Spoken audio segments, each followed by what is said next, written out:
Welcome back to Gems with Genesis Amaris Kemp. With me today is Angelica Goncalves. A little bit about Angelica. She is the host of A Little Bit of Everything with Me podcast, where she talks about a little bit of everything, hence the title.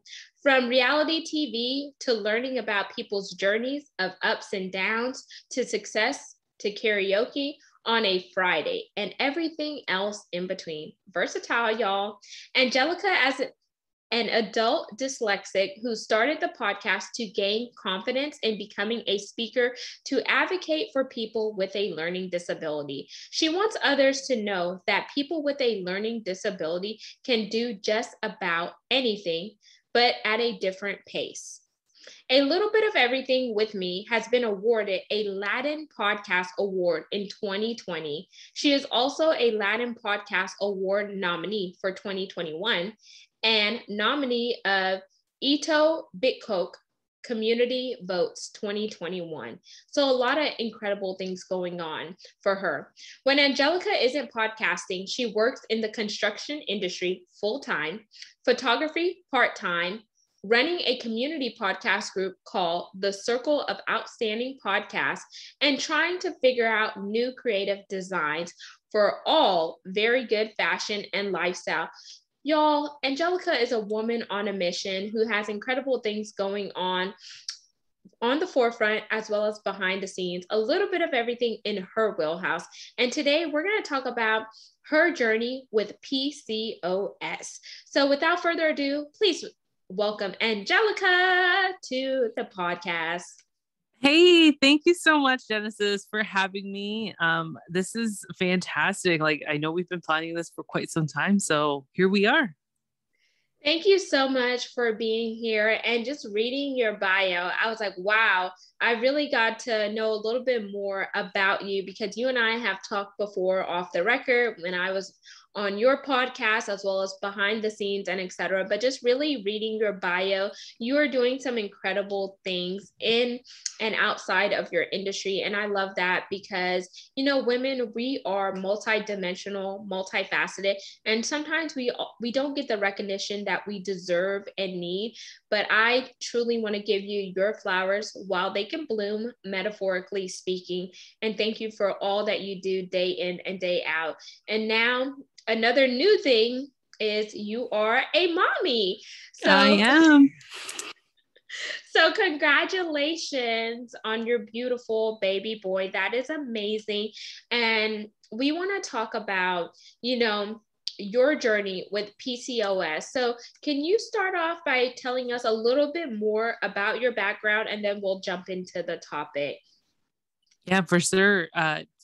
Genesis, thank you for that introduction. And of course, that's a little bit of everything with me. But going into PCOS, Polycystic Ovarian Syndrome, it's been quite of a journey. Oh my gosh, like I don't even know where to begin, but a little about it for those who don't know, it's a condition which in the ovaries produce an abdominal amount of androgens, but it's not just that. There's like a list of over 30 symptoms that can possibly trigger PCOS. Now, the thing that bothers me is a lot of medical research has not been invested into it because a lot of people don't know what's the cause of it. Is there a cure? No, there isn't. There's now about 1 in 5 women who have it in the United States. And it's just discouraging because a lot of women are going through these different symptoms. It's all relating to PCOS. A lot of people say, oh, it's because there's more male sex hormones that are in your body that you release instead of estrogen. So there's that hormone imbalance situation. There could be small cysts that produce in the ovaries, and it's just that could be PCOS. But some people who are infertile or don't have regular periods, that's part of the PCOS. There's depression. There's so many things that are in part of these PCOS umbrella, because it's crazy how there's a list of about 30 plus symptoms and you can be possibly having PCOS and you don't even know it. And there's possible weight gain. There is people who are overweight that have PCOS. And then there's people who are the opposite, who are very athletic and thin and have PCOS. And it's just like, there's so many factors that are involved. And I just don't like how there's not enough research or time invested into it to figure out what is the cause of it. And to me, I feel like from what I've learned is probably because of the amount of environmental stress, the food that we eat, because things are now mass production. Like, you hear that on farms, they're just really just feeding these animals and, that's it. Like, because there's such a high demand, especially in the country. So I feel like there's so much involvement with PCOS. And I was diagnosed in 2015. And I'll tell you, I was very athletic. I was training to be a marathon runner, and I was already running then 5 years. So I was doing a part-time running career. I was running 5, 10K, 10K. I was training for my half and then ready to get into a full marathon. And I was running a personal training business too, as well. I was just doing a lot of things at that time. And when I found out I had PCOS was because I didn't have a regular period. I had a period at such a young age. I was in the 4th grade. And I remember being the only child in the classroom in the 4th grade with a period. I'm just like, this is embarrassing. You didn't know when it was coming. So obviously whenever it came, it came. Asking a teacher for a tampon or a pad because you didn't know it came, that was embarrassing too. So I went through a lot as a child, because I can say I was still a child. I was like I don't know if I was a preteen, like the 4th grade is pretty young. Like it's crazy how it hit me. And I remember it happened when I was finishing up a cross country meet, and we just finished. We're on our way home on the school bus, and boom, that's when it started. I was just like, oh my gosh, what is this? And my mom's telling me you have your period. I'm like, oh great. She's like, I didn't expect it to get it at the 4th grade. I was just hoping to give this conversation at the 6th grade. But I've been through such horrible periods as a young child that I was away from school for almost a week because it was just crazy, the amount of pain. My mom would tell me this is what child labor is like. And I was like, okay, thanks for frightening me at this young age, but it was nuts. And as I got older, going back to 2015, I noticed irregular periods. So it was kind of like the opposite. And I was like, oh, it must be nice, because you're training for a marathon and, it's 4 hours of a run minimum.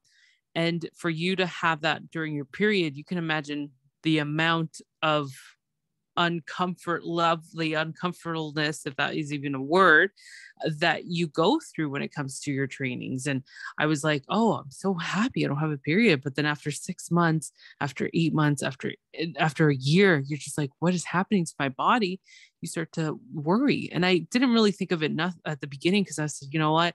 I'm still in the summer season. I got a couple races left, even though I did run through and registered races in the winter.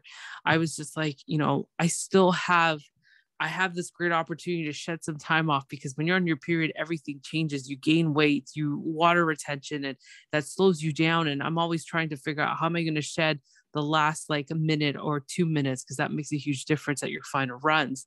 And I decided to go to the doctor, and I went to my family doctor, and she's like, I'll be honest, it could be PCOS, but I can't diagnose you because I'm not familiar with it. And she's like, when I went to medical school, they don't teach you about PCOS. They give you a little thin textbook, like so thin, and tell you that's what we know about PCOS.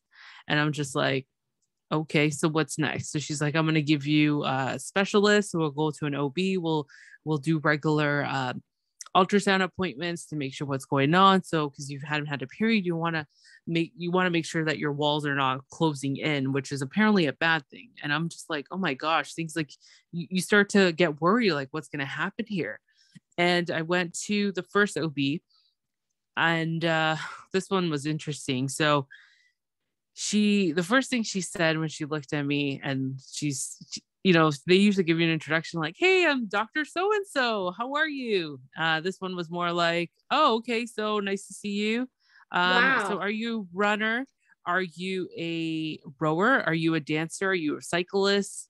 What was another one she mentioned? There was another sport that she mentioned. And I was it just tennis or anything? I don't remember. I don't think it was tennis, but she's like, are you part of those? Like, do you do any of those sports? And I'm just like, no, I just run. I didn't tell her I was running 7 days a week. I didn't tell her I was, running for a marathon. I was just like, no, I just run in the evening. And she's just like, like, how many kilometers? And I'm like, oh, like 20 to 35. And that's where it came out. I was hoping to narrow down a number like 5 a week. And she's like, that's your problem. And I'm just like, excuse me? What do you mean that's my problem? She's like, you're putting too much stress on your body. You're running 20 to 30 kilometers a week. That's a lot of stress on your body. You're overdoing it. And I'm just like, I thought running should be, a great lifestyle, into the healthy route and everything. And it's like, I was in love with running, Genesis. I was so addicted. I always signed up to 12 races every single year and try to be the best of the best to beat my time. And I did it for myself. That was the awesome thing, is doing it for yourself and accomplishing these goals. And I was ready to go to Florida so I went to see the doctor September of 2014, 2015. I was like, okay, I'm going to sign up for the full marathon for Florida because I got family there. I'm going to just kill it. It's nice hot weather season. I'm training through all the winter. It's going to be fantastic. Like, I'm planning everything out. And then I said, I'm going to go to another state, see if I can, kick it in March and do something else. Like, because you want to keep going. You get this addiction. It was like a high that you're on every time you do a race. And for her to tell me, like, this is what's affecting you, I felt like something was ripping out of me. I felt like I was going through a grieving moment, because she tells me, well, you need to stop running because this is affecting you. You do have PCOS. And we did some blood work, and she says in 4 weeks, hopefully, when you come back, you should have your period in 4 weeks. And she's like, please cut down on your running, make it to 5K minimum a week. And I'm just like, you go from 20 to 30, 35 sometimes down to 5K. That's nothing. That's like, you can't do anything. So she even recommended to go on birth control. And I said, well, I'm planning to have children in the future. Like, that's the goal. And I wasn't married at the time. We were just in a serious relationship.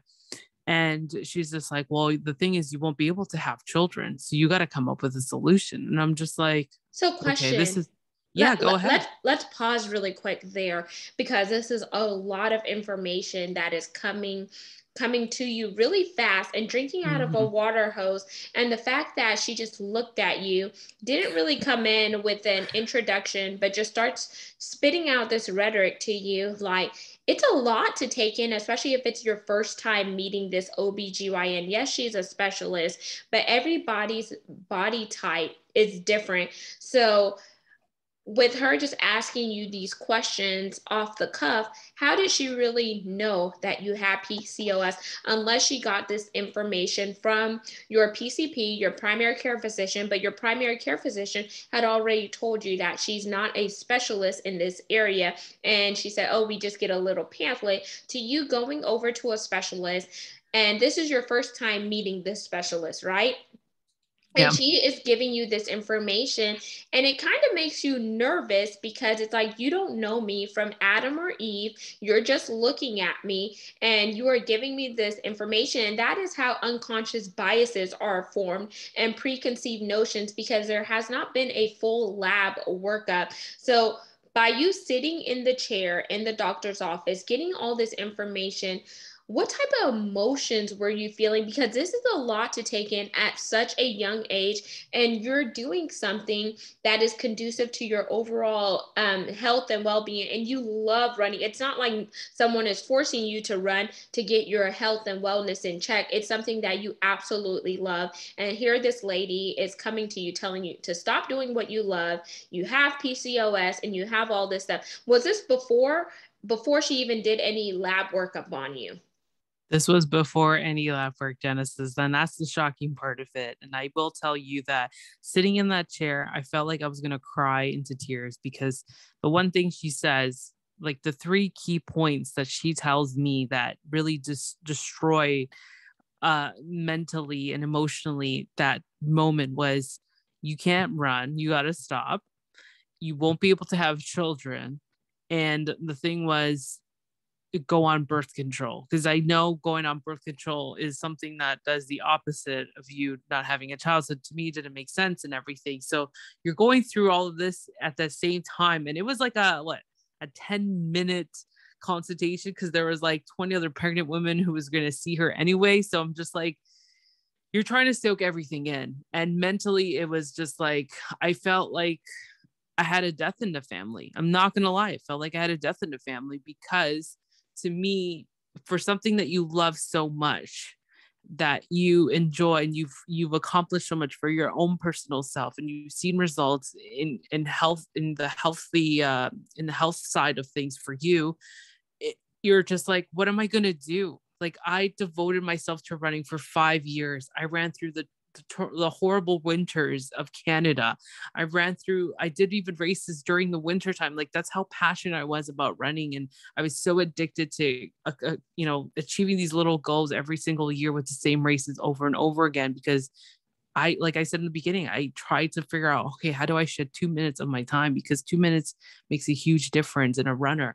So you're just like, I felt like that moment, like, oh my gosh, I can't do anything. Like, what's next for me? Like, there's no children. Like, how can I'm in a relationship where my husband wants children. He's the one that's like, I want to have children. And I know for me, it took a while because, that's another story. When I was in high school, I never wanted children. I completely said that. And I was just like, great. But then that same moment, I'm just like, is this karma? Is this karma for me? Because in high school, I said, I do not want children. I do not want children. And all of a sudden this is happening. And I'm, your emotions, you're going through everything from back in the day. You're just like, is this karma? Is this what I get for saying that I don't want children? All of a sudden I want it because I'm in a serious relationship. I love this man. And then this is happening. I can't run. I can't have children. Like, what is happening? Like, seriously. Let's pause there too, so we could take a break and just breathe, because it's so much that is happening.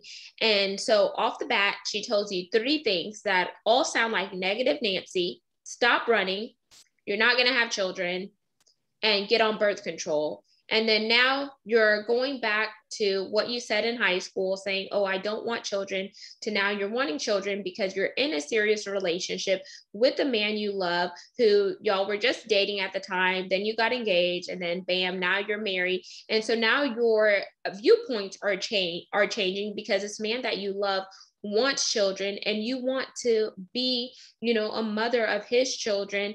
And this is all in a 10-minute consultation.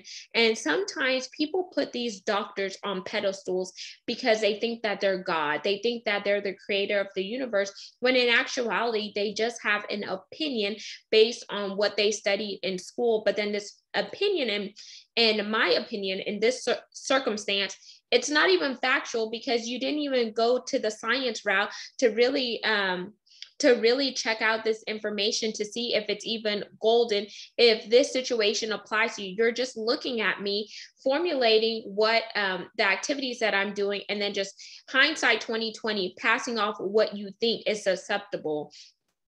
And I mean, if it were me in that situation, I would say, okay, thank you for the information. I appreciate the consultation. And then just get a second opinion, because sometimes people listen to doctors and they feel like, oh, it's the end all be all, when in actuality, there are other doctors that do specialize in this. And I feel like, just going through something like that is life-changing, life-altering, it can take you by surprise, and it feels like you're winded, and it takes you by a blow. Even though you didn't have a death in the family, this is reshaping your current lifestyle.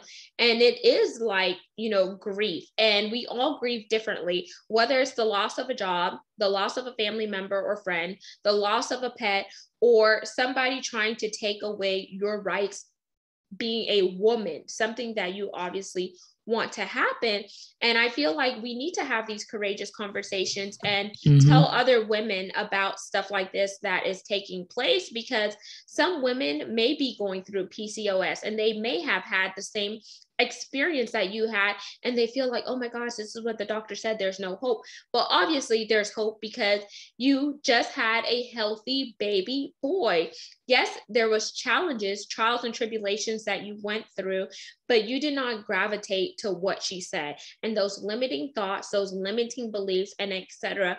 So after you had that consultation with that doctor who didn't even do any blood workup, what was your next step? So she did recommend after that conversation, which it took me a while to like take everything in, like you said. I had to get some blood work done. She says, you know what? We'll see what happens. If everything comes out fine, you should be having your period in 4 weeks. If we can do another book, we can do a follow up. Now, if you don't get your period in 4 weeks, I will expect you to, make that decision of having birth control to start having regular periods. And I'm just like, oh, I don't even want to come back. Like I said that to myself. Did the blood work. I picked every Friday in the morning because the time where was I working?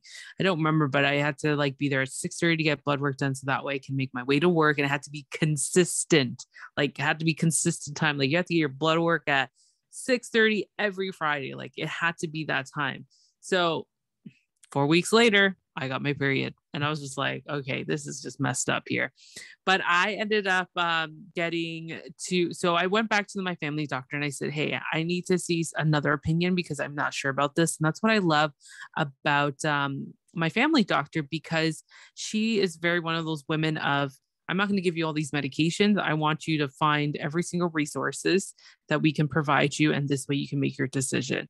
And I was just like, oh my gosh, okay, great. So she says, let's just continue to do your ultrasounds every single month to see how everything's are doing, and maybe send you to a fraternity clinic to see like what your next steps are. Go that way. Let's see what you like or not. So I ended up going somewhere a little bit further away from home, and I just didn't like the vibe. It was just like it was one of those of, you're gonna have a kid, okay, cool, so this is what you're gonna need. We're gonna do these checkups. I need you to come every single time. What is the problem? We're gonna get into it later. There's so many women here who have PCOS, which we've got all your follow-up blood work from the OB that you went. When do you plan on having children? And it was just like, wait a second, like I just need information. Like I need to know what's happening here. So to me that felt scared, and I was just like, I'm not even ready to have a child. I'm like, I'm not even married. So I went there. Yeah, so go ahead. really quick, because like then it seems like that place that you went to, the fertility clinic, you didn't have good vibes. So it was like something in your gut instinct was telling you that it's off, because you probably felt the sense of being pressured by that place that you went in, because they're like, oh, they're asking you all these questions, when in actuality you haven't really taken the time to process. Would you agree? Oh my gosh, yes. Like it wasn't, again, it's following your gut. As soon as you go in there and you know that something's off or something's weird, you just need to follow your gut. And then that's where I was just like, you know what? Let me just continue on, just see my family doctor at this point, and just continue doing the ultrasound appointments that I had every single month, which was really nice. And she did blood work every 2 weeks to kind of see everything was on track, because then I started seeing my period come back as soon as I cut down all of that running. And I tried to let me just take a break then. Yeah, I was on an intensive 7-day schedule. I did running, I did weight training and running after. So that was the schedule I was on. And then on the weekends, I would do swimming and then some cycling. It's just because you have to balance everything out. And with a personal training background, you kind of knew, okay, like what can I do next, right? So once I cut down on the running, I noticed my period started coming back. But then 6 months later, there's no period again. And you're thinking, what do I do? Do I just let like my body do its thing? Like I'm married yet. I wasn't even engaged at that point. So it's like, what do you do? So I kind of like forgot about it, because again, now what do I replace with running? Well, guess what this girl did? I ended up getting a second job, because running did not pay because it was part-time, but it felt like having a second job. So I decided, stick with my full time, and then I'll have a second job, which is my part time. And of course, guess what? My period will come every so often, but now you replace, yeah, it was great. Like you're replacing running with a second job, but you actually get money, you get extra income, and you go through this routine, and years go by, you go through this routine. And did I even bother going to another doctor? And I said, you know what? Forget it. I'm getting my period every so often. That's it. But then I noticed at the period one point in that time, I didn't have it for 6 years. Years go by that you don't even know. You're just like, holy crap, where did the time go? And here we are, that you're just like, wow, 6 years and my period just completely just vanished.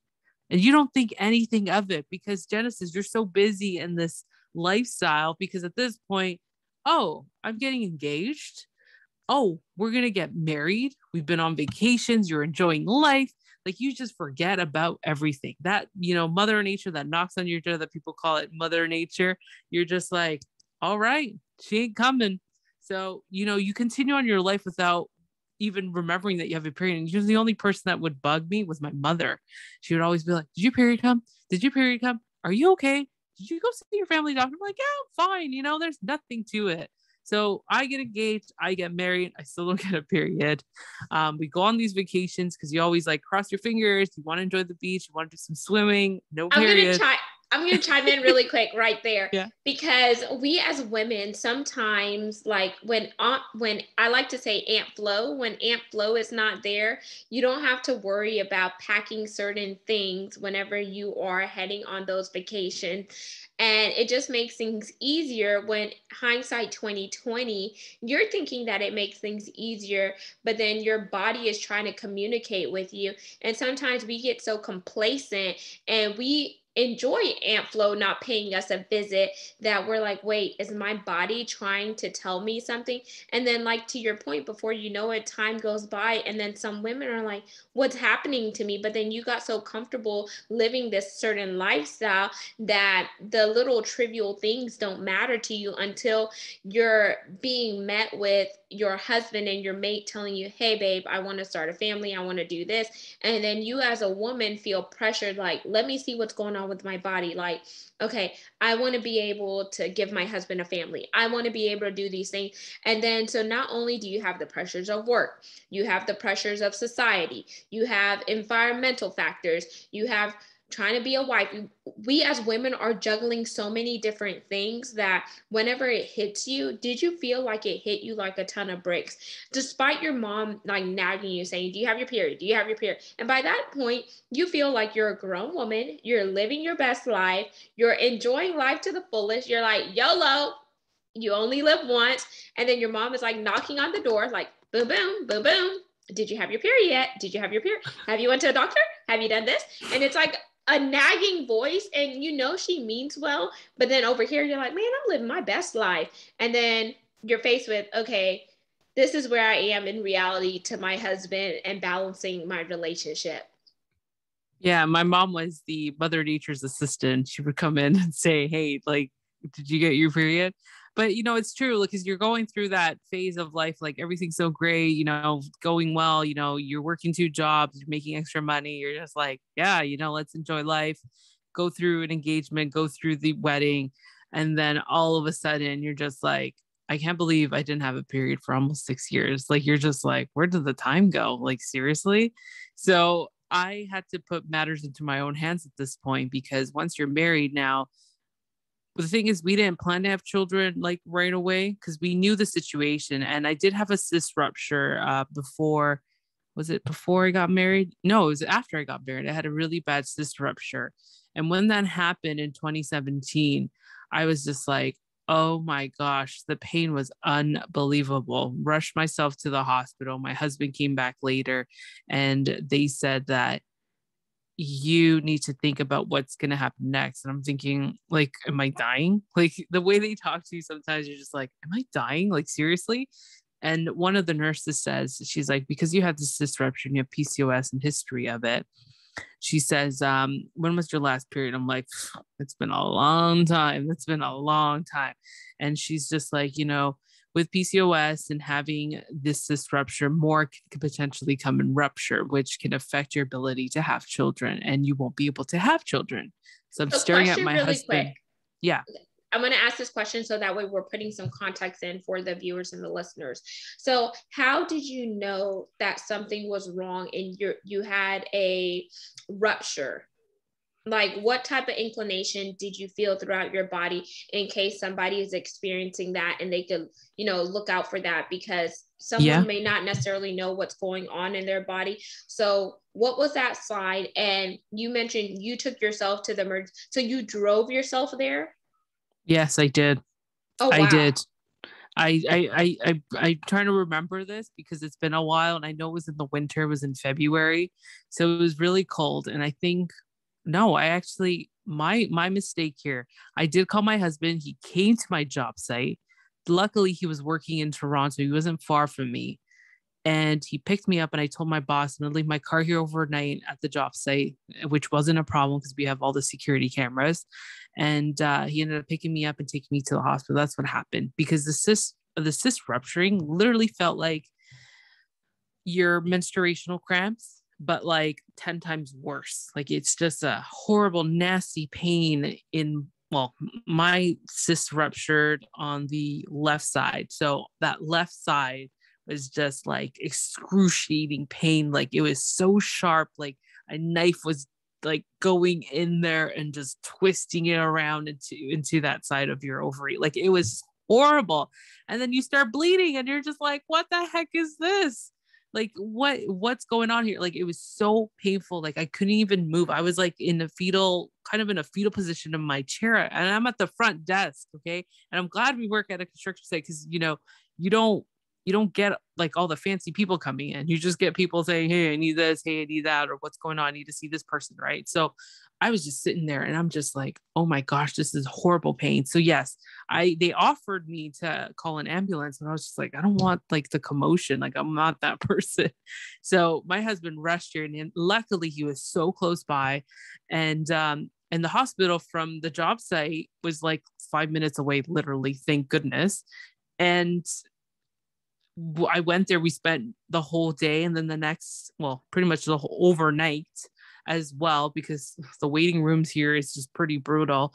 So once they did all the examinations and stuff, and you go through one section to another to figure out what type of emergency it is, finally they ended up telling me the next morning that this is what's happening. You have to be really careful. But how can you be really careful? Like, what are you going to give me to help prevent these cysts? It's like, you're not giving you medication. It's not like you break an arm and you get a cast, and that's how you can prevent from everything else in the meantime and get it to recovery. Like, how do you recover from a cyst? Like, really, there isn't really a solution. So hearing from the nurse and the doctor, like, you won't be able to have children. And I'm sitting, like, laying there looking at my husband. I'm like, about to cry my eyes off, because you're just like, this is another emotional thing that you need to discuss with your partner. And what do you do next? Like, really, what's the next steps for the both of you? And, she says, you need to find a solution. Like, there's obviously different ways of having a child, but, you got to really take care of yourself and figure out what you guys want in the future. So from then I had that cyst rupture in 2017. And that's where I was just like, okay, I got to do something about it. That's where it really hit me and said, if I want to have a child, how am I going to do it? So I've heard so many women go through IVF, in vitro, all this other stuff, which I don't even know. But every woman I've spoken to has had the experience of, well, they've had great experiences, of course, a lot of money being invested. But the thing was, the one thing that really scared me was the medications that were given to them. Apparently, they go through different treatments. Like, they'll prescribe you metamorphin, which is the pills for diabetes to lower your blood sugar level. Low blood pressure pills, high blood pressure pills, Clomid. There's like a list of medications, and I'm thinking, why are they giving you all this stuff? And then there's estrogen injections, which is apparently here 3 tubes for $500. Like, it's a lot of money. Wow. Yeah. So you're trying to figure out, okay, what am I going to do? What are the next steps? I remember I got sick and I went to a walk-in clinic, and he's like, my friend who is a doctor, she has her own infertility clinic. Maybe you should go see her and see how she can help you, have a child. And I'm just like, okay, let me give it a shot. Why not? So I ended up going to her, and I liked her the way she is. She was a Middle Eastern doctor, very, very educational, informative. Like, she's like, this is what I deal with. I deal with women who cannot have children. We actually help men as well, just in case it's not just the women, it's the men. And, we did the same thing like I did before, which was, you show up on a specific date to get your ultrasound and your blood work done. And then they kind of check every single week of like what's going on into your body and all of that. And of course, I was getting a period again after the rupture, because apparently your body needs to, it's funny how our bodies are like, they really just they clean themselves, basically. Like, it just lets it flow. So I was just like, okay, cool. Like, it's funny how the woman's body could do these things, right? And once that happened, I'm trying to fast forward a little bit here. Things were going back to normal, and it seemed like whatever I was doing then on my own was working, but I don't remember what I did. And fast forward, my dad gets into the hospital because his liver was failing on him, and they tell me that same day, because this is how they do it at the fertility clinics, hey, this is your window of opportunity to have a child. You need to have a child right now, and you have 48 hours. And I'm just like, wow, no, this is not happening. And they're like, well, why can't you do it? And I said, my dad's in the hospital. I've taken 2 months off of work. I've been living at the hospital, rotating between myself, my brother, and my mom. And I can't do it. There's no way I can have a child. And talking to my husband about it, my husband's like, no, that's just a high risk. Like, look what you're going through. Like, we're all stressed out. We don't know what's going to happen with my dad. We didn't know if he was going to survive, because he couldn't have an operation because he's had other medical conditions that it would just prevent the other one and the other one. So from then on, I said, you know what, I need to stop coming here because it's been too much. And, work was really awesome of letting me do it every single, that specific day in the morning, but I would miss like about an hour and a half of work. And then I said, I need to find a different solution. So I looked into a naturopath, which the chiropractor that I go to, the facility that he was at, he's the owner. He's got like every single doctor that you can think of to help you out, except for obviously your family doctor and stuff. And he's like, I have a naturopath, maybe she can help you. And I've heard she's helped a lot of women with PCOS. And I was just like, oh my God, like, it's just right in the same facility. So I go and meet her, and we have this long consultation. It was about an hour. And I asked her questions. I asked her interview questions like, hey, how long have you been working in this industry? What type of women have you helped? What's your success rate? Who do you deal with? And she said, literally, like, I help women who cannot have children to having natural births. And I'm just like, oh crap. Okay. So I started seeing her 3 times a week to begin with, which thank goodness my insurance covered 50% of it.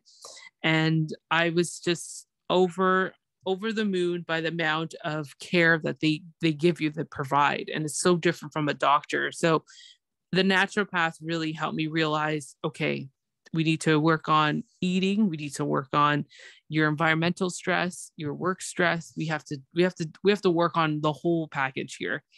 And once we start really into the treatments, I started to realize, like, maybe this is it. Maybe this is the calling that I have. And she says, for some women, it may take up to a year to get results. So if you haven't had your period in so long, it may take a year, or this could be, longer. It depends how your body reacts. So I was like really invested in it. I was seeing her 3 times a week. It's $110 a session every time. So you need to figure out, okay, if you want this to happen, we got to put in the work. And that's what it is with the naturopath. You need to put in the work. She's not like, oh, we're going to do the session for an hour. No, like, you need to put in the work after that. We went through diets. We went through food sensitivities. I had a liver problem that she was actually helping me deal with. My family doctor was fantastic. I'd say, hey, I'm seeing a naturopath and I need some blood work, because when you go through with the naturopath, well, here in Canada, we have free, well, I don't call it free healthcare, but because we pay a lot in taxes, but it helps a lot, of course. So she helps me a lot with that, where if I need blood work, my family doctor will draft it up and then I can do it. And then she gets the results and sends it to my naturopath, because a lot of doctors hate naturopathic doctors because of the way they practice. And my family doctor was okay with it. She was just like, whatever works, you do whatever you have to do and I'll try to help you out. Because when you go through a naturopathic doctor and you request blood work, it would cost me about, she took an estimate, it was about $500 for all the stuff that she needed to see every time. The amount of workout, right? Because it's expensive. Yeah. And I was just like, oh my gosh, just to get blood work from a naturopath, they charge, I was going to say, like, is it the government? I guess the government charges $500. I'm like, that's ridiculous. Like, it's just nonsense. So I was lucky that my family doctor was able to help me to save some money on costs.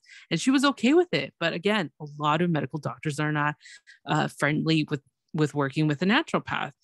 And 3 months into it, so what we did was work. She was like my psychiatrist. She was my therapist. We did Chinese medicine. We did acupuncture. We did diets. We did supplementation because she had to boost my immune system first because it was really crap. Like I was sick every single month. I had allergies that went through from literally February all the way through, November. Like that was my allergy season. And she boosted up my immune system. And 3 months into working with her 3 times a week, I got my period. And it was like a joyful Wow. moment. It was a joyful moment. I was just like crying my eyes out that day. And she's just like, well, you put in the work. This is the results that you're going to get. And she's like, if you keep doing the same thing, she's like, you don't have to see me 3 times a week, which is nice of you, but it's 3 times. If you can do the extra work on your own, then you will see the results that you want.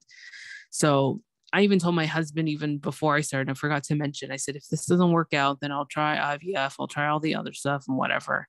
And I just really was like having so much faith and positivity. And I said, please, like, I don't even want to go through that way because I've heard people spend over $100,000 for treatments and sometimes they don't even get anywhere or even have a child. So I was really putting my faith and really just being really positive and saying, let's put in the work. And I did. I worked so much. I did everything. I even started meditating like during that time. I started looking into yoga again because I used to do yoga when I was running. I even quit my second job. I did so much to really focus on myself and my body. I had to learn how to love my body. I had to learn how to accept my body. I had to learn how to remove all the stresses of life, work stress, environmental stress, etc. I started the podcast. When I started the podcast, I swear to you, Genesis, I felt like there was a whole new different life because I found a hobby because she told me, you need to find a hobby. You need something that you can do in order to make yourself happy. Because right now you need to find your own happiness. Don't find a hobby that's involved with your partner or with your friend or with your mom or whoever. It has to be for you. And I'm thinking, oh, what am I going to do? So then that's when the podcast came about. And let's pause right there because whenever you were talking about that hobby, it just kind of reminded me of A Whole New World, the song by, I think it's Lion King, right? A Whole New World. I don't remember. It's like a Disney movie or something. So you had to take the measures to make yourself, oh, sorry, y'all, happy. And then things started to speed up. And this is a really, really powerful segment. So I'm just going to interject. Listeners and viewers, we're definitely going to have a part 2 to hear the rest of the story because there's so much information that is being unpacked in this conversation. And I do want to give the listeners a sense to just take it all in and digest it. But before we end, I want to know what happened after you found that joy and you found that centeredness after starting a little bit of everything with me, because that was your hobby that just took you outside of the reality of some of the craziness that you were dealing with. And it's not necessarily craziness, but it's just life and I tell people life is like a roller coaster ride. There's ups and downs, highs and lows, roundabouts, twists, turns, and etc. And it's like you just have to go with the flow. But sometimes going with the flow makes you anxious, makes you depressed, makes you sad. And all these different emotions come in because you want the best for yourself. But then it's like Mother Nature, it's the universe, or some people feel like it's God, or whatever the case may be. But then you are a human being that's having to carry the load. Yeah, it's when after that and doing all the work in the first 3 months, you feel that joy. You feel like, oh my gosh, this is something happening. Cause that's when I started the podcast too, as well. Like that, after I got the period, I got into the podcast. She says, you need to find a hobby. It was like, okay, something's going to happen here. Like I guess this is what I needed. And also I did start the podcast because I wanted to become a speaker. And I'm in the process of doing that for the Learning Disabilities Association and share my story with parents, kids, teenagers, young adults, whoever needs to hear it. So this way, because I also looked back at my life and I said, wow, I accomplished a lot being an adult dyslexic. So I was just like, how do I gain this confidence? How do I become that speaker that I want to become? So the podcast has helped me with that, and also with PCOS, which a lot of people are just like, oh, like, how does that even work? It's just, you got to find that hobby. And when we get into part 2, I will explain more into like how managing the podcast and getting away from the reality has really, like you mentioned, you get away from the reality and you go into, meeting people. Like I've interviewed so many people so far that takes you to like their journeys, and you're just like, oh my gosh, like there's so much positivity that you're receiving that you just want to keep going, and it makes you become better, and your life becomes a little bit better too every time that you speak to somebody. So when I get into that, there was a lot of work that had to be done. There were some times where between my partner, which I would share in part 2, where you have to have that serious conversation and ask, if you really want children, I'm giving you the option of, there's the door. Like, if I can't give you what you want, are you going to be okay with it? Or do you need to find it somewhere else? And that's a tough conversation to have. That is a very, very tough conversation. And just hearing about the amount of things that you have went through, what would you like to say to the listeners and the viewers to sum up part 1? And then for those of you, please stay tuned because part 2 will be coming. And Angelica is really going to unpack the rest of her journey and what led her up to having the beautiful baby boy that she has now. But we are going to wrap this up, and she's going to leave us with some gems and her contact information, so you could definitely plug in with her journey on the forefront as well as behind the scenes. But, don't go anywhere because part 2 is coming, y'all, and it's going to come fast and hard. Well, thank you so much, Genesis. And I can't wait for part 2 because there's so much more. And this is where it really, you got to put in the extra work, and the results are fantastic. Like you mentioned, I had a beautiful baby boy, but leading up to it was a lot of work, and there's a lot of adjustments to do. But a lot of skepticism of people telling you like, what is this? But you can continue on with my journey, because I will be starting a series of becoming a new mom and leading up to and sharing my story again with PCOS more in detail. So you can definitely check me out on Instagram at a little bit of everything with me. And if you're whatever podcast platform that you're listening to, just type in a little bit of everything with me. And there is over 600 episodes that you can catch up on. Amazing, Angelica. And then share 1 or 2 gems that you want the listeners and viewers to gain from this amazing conversation we've had so far in part 1. Just remain positive. You need to continue on with your battle. You have to continue to fight for what you want, whatever it is in life, because I feel like the same practice I use to being able to be successful either with the podcast or having a baby boy, you need to implement the things of being positive and just keep fighting. You can't stop just because people tell you you can't. You can. You really can. I'm an adult dyslexic. Trust me, I didn't expect to be speaking. I was such an introvert beforehand, where you're just like, oh my gosh, like I can barely talk to anybody, not even a stranger. And here we are. So you just got to keep fighting for your journey and be positive, really. That is amazing, Angelica. And thank you for sharing those encouraging words, because the mission here on GEMS is to educate, inspire, and motivate. And I love, there's a line in the movie, The Cheetah Girls, that goes, "Si se puede," means yes, you can.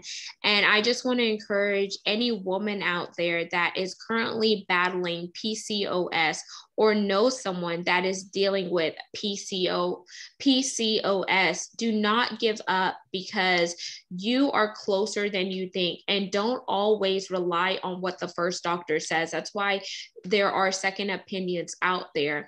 And just to sum it up, for those of you who aren't aware, PCOS is Polycystic Ovary Syndrome. And we just got out of PCOS Awareness Month, which was in September. So I am going to share all of the information in the show notes. So just make sure you read it, educate yourself, and learn something new. Knowledge is power. Learning equals growth, and you are closer than what you think. Have faith, Find your happy place in life and don't ever let somebody place limitations on you, because those limitations are not golden. You can be the wild card. And in this situation, Angelica achieved what she wanted to achieve. She has that family now with her husband, and she has overcome the trials and tribulations. And now those tests are her testimony. So I just want to encourage you to keep on going. Look down the road, because the finish line is near. It's not far. So I hope you have an amazing rest of your day. And I love to sign out by saying peace, love, and lots of blessings. You are a masterpiece. You were created for a reason, and tap into your purpose, which is tied to your destiny, assignment, and calling. The world needs you to show up and show out. There is power in sharing your story, and there's definitely power in your voice. So don't you ever forget it. Signing out, Genesis Amaris Kemp and Angelica Goncalves here on GEMS.